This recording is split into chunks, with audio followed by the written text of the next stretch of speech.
Today, I celebrate the big 4-5, and believe me, I'm grateful. Because where I'm from, dudes don't even make it to see half of that. As a matter of fact, my own baby brother was 22 when he had his life stolen by a dude with a strap.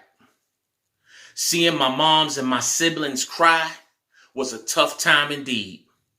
But it's like that sometimes in them gritty ghetto streets. But nevertheless, I know I'm blessed because I can hold my breath, which is proof that I'm still living, a resident of space and time.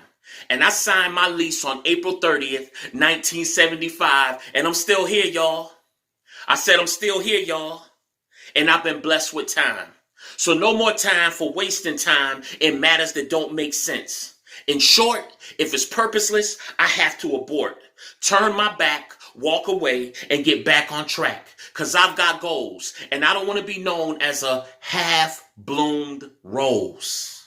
You know, where a little bit of God's grace is shown, but the majority of the picture is a bunch of dry bones. So every day, I'm living with God's purpose in mind, which begins with loving him with all the strength I can find and loving my neighbor as if I'm looking in the mirror. The reflection I see is not really me. It's my neighbor who's been created in the image of God, wrapped in skin, but like me, has a need for redemption trapped within. So I make the choice to extend love, courtesy, and respect. Obey my God and trust him for what's next. He changed me from a young roughneck to a father, friend, and leader, leading souls away from the deceiver. I was a lost soul in the street, but now I love souls in the streets enough to let them know what awaits. Without repentance, prison, death, and possibly hell's gates. I was a young dude that got kicked out of school, had an embarrassing GPA. The prison complex was like, what's your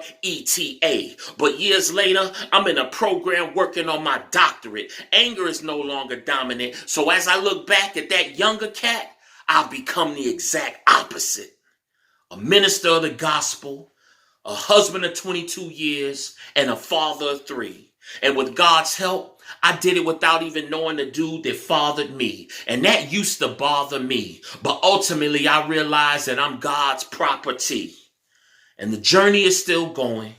Chapters are still being written. And I'm still living outside of any emotional, mental, or physical prison system. And the devil is livid because he can't undo what God has done through me in 45 years of living.